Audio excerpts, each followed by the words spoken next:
Hey guys, I am Kirti Sharma and welcome back to my channel. आज हम बात करेंगे कुछ किचन टिप्स की जो किचन में हमारे काम को बहुत सरल और आसान बना देते हैं और इससे हमारे टाइम और एनर्जी दोनों की बचत होती है। तो फ्रेंड्स, आपने यदि अभी तक मेरे चैनल को सब्सक्राइब नहीं किया है तो प्लीज़ सब्सक्राइब करने के साथ साथ बेल आइकन भी प्रेस करें। तो सबसे पहला किचन टिप है लहसुन छीलने का। लहसुन छीलने में अक्सर बहुत ज़्यादा समय लग जाता है, तो लहसुन छीलने को आसान बनाने के लिए इसे हम गुनगुने पानी में थोड़ी देर के लिए भिगो कर रख देते हैं और उसके बाद यदि हम इन्हें छीलते हैं तो लहसुन छीलने की जो प्रक्रिया है वो बहुत आसान हो जाती है, क्योंकि इसका छिलका बहुत जल्दी से निकल जाता है। गर्म पानी के कांटेक्ट में आने से ये बड़ी जल्दी जल्दी छिलका इसका निकल जाता है।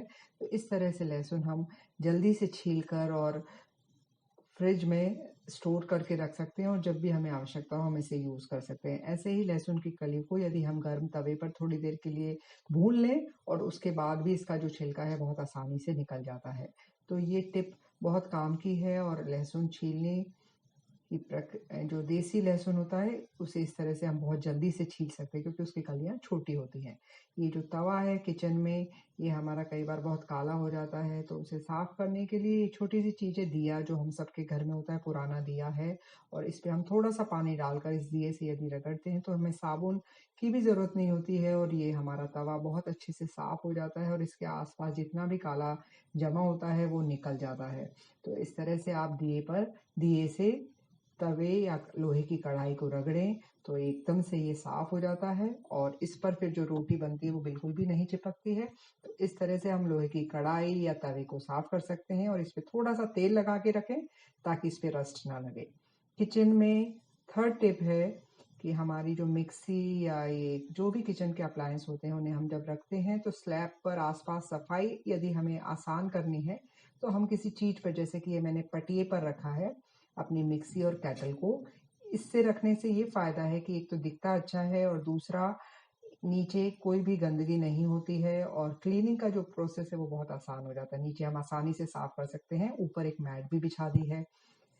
अगली टिप है कि कैसे हम स्प्राउट्स को अच्छे से घर में बना सकते हैं। तो उसके लिए ये साबुत मूंग को रात भर भिगो कर रखने के बाद इस तरह से हम छन्नी पे रख देते हैं और 24 घंटे के बाद ये देखिए कितने अच्छे स्प्राउट्स इसमें निकले हैं, क्योंकि इसके ऊपर हमने एक कॉटन का कपड़ा भिगो कर निचोड़ कर रख दिया था। तो ये स्प्राउट्स बड़े आसानी से निकल जाते हैं और इनमें ना कोई स्मेल होती है। एकदम ड्राई स्प्राउट्स आप इस तरह से बना सकते हैं।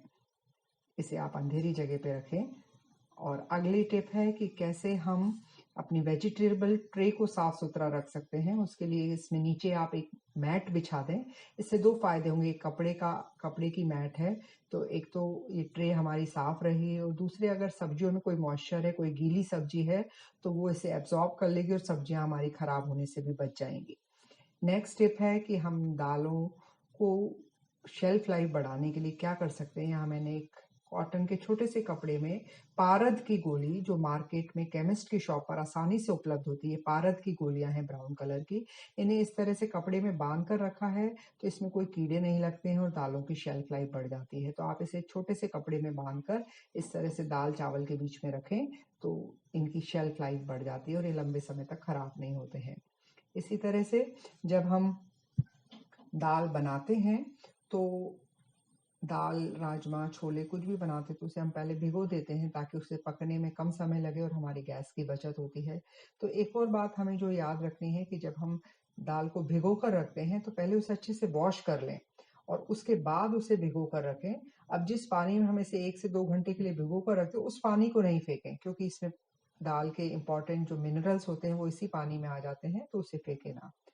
नेक्स्ट टिप है कि कैसे हम फ्रूट्स और वेजिटेबल को ब्यूटीफुली कट कर सकते हैं। जैसे ये अमरूद है, इसे हम इस तरह जिगजैग फॉर्म में जब कट करते हैं तो इसका एक बहुत सुंदर फ्लावर बन जाता है।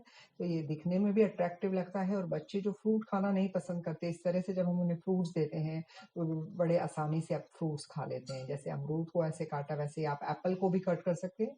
इस तरह से जिगजैग मैनर में आप इसे जब इसमें कट लगाएंगे तो इसका बहुत सुंदर फ्लावर निकल जाता है। ऐसे ही आप नाशपाती है या पेयर है या टमाटर है उसका भी फ्लावर बना सकते हैं।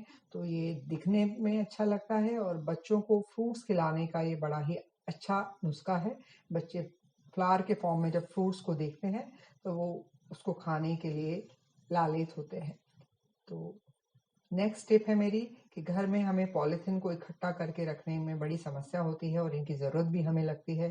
तो ये मैंने एक पुराना बुक बुक स्टैंड था जिसके अंदर ये पॉलीथीन्स को होल्ड करके रखा है। तो आप भी इस तरह का कोई कपड़े का बैग बना सकते हैं, इसमें पॉलीथीन को रखना बहुत आसान हो जाता है।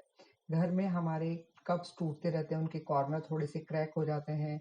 तो उन कप को यूज़ करने का अच्छा तरीका है कि उसमें थोड़ी सी मिट्टी डाल के आप ऐसे पौधे लगा सकते हैं जो आसानी से छोटी डंडी से लग जाते हैं। जैसे एक में मैंने जेट प्लांट लगाया है और एक और यहाँ पर एक प्लांट लगाया है।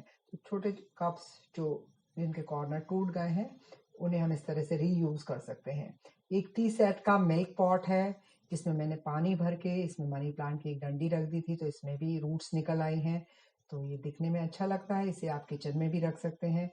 इसके नीचे मैंने सॉसर प्लेट भी लगा दी है। ये एक डब्बे में मैंने आटे को रखा है पलेथन के लिए। जब हम रोटी बनाते हैं तो हमें डेली पलेथन निकालना पड़ता है, तो बेटर है कि हम एक किसी डब्बे में आटा भर के रख लें, तो रोज हमारा टाइम भी बचत होगा और बार बार हमें सेम काम नहीं करना पड़ेगा। तो एक अलग डब्बे में आप आटा भर के रख सकते हैं, जिससे पलेथन के रूप में रोटी बनाते समय यूज कर सकते हैं।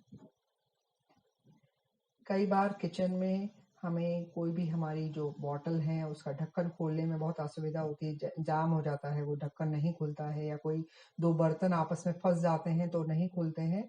तो उन्हें खोलने का बहुत ही आसान तरीका है कि गैस की फ्लेम के पास आकर हम उसे थोड़ा सा गर्म करें कुछ सेकंड के लिए, थोड़ा सा दूर, तो वो ढक्कन इजीली खुल जाता है।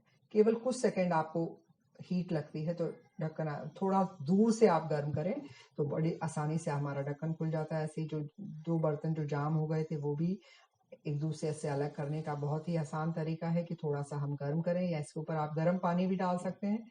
ये देखिए दोनों ग्लास अलग हो गए। ये ट्रे है जिसमें मैंने एक्स्ट्रा आइटम्स को रखा है जो कटलरी ट्रे में नहीं आते हैं। तो फ्रेंड्स, वीडियो को लाइक करें, चैनल को सब्सक्राइब करें। Thanks for watching. Bye bye.